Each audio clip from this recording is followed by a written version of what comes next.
Niyabing itim, bisperas ng bagong taon noong nagpakuha si Liu Qin ng 15 litrato kasama ang kanyang tiya Lu. Tutol man na nagpakuha ng litrato ay napilitang magpakuha si Qin sa Red Place Photo Studio.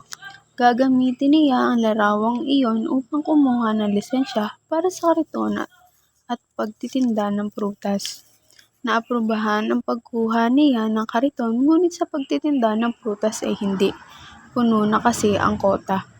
Hindi rin nakatulong ang kontak ng kanyang tiya Lu o ayaw nitong tumulong sa kanila.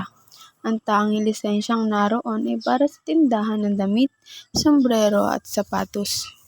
Wala nang pakialam si Joaquin kahit anong itinda. Ang mahalaga ay may gawin kahit pa mas mahirap itinda ang damit kaysa prutas. Inimbita si Joaquin na kanyang tiya na doon na lamang magdiwang ng bagong taon sa kanila. Ngunit tumanggi ito sa kadahilan ng marami pa itong gagawin. Ibinigay ni Joaquin ang pwesto sa may timog ng silangang tulay. Wala man laang ni isa ang nagtangkang tumingin ng kanyang paninda. Dala-dala niya ang kariton na ginawa pa niya. Naroon ay ang sapatos na tatak perfection mula Sinsin Pre-Economic Zone ang sigaw ni Joaquin.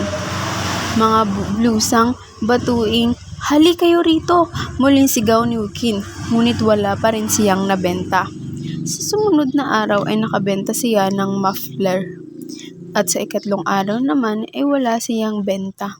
Sa ika-4 na araw naman ay wala pang kalahating oras.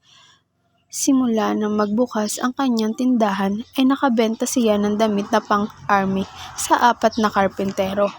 Nang makarating ang mga karpentero sa silangang tulay ay tila ba kakulay ng talong ang mga labi nila sa lamig, ngunit nailigtas naman ng damit na ibinenta ni Joaquin ang kanilang balat sa kasuotang ito.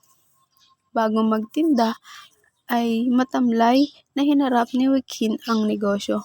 Ngunit naging inspirasyon ni Joaquin sa kanya ang pagbili ng 4 na karpentero ng mga damit panlamig.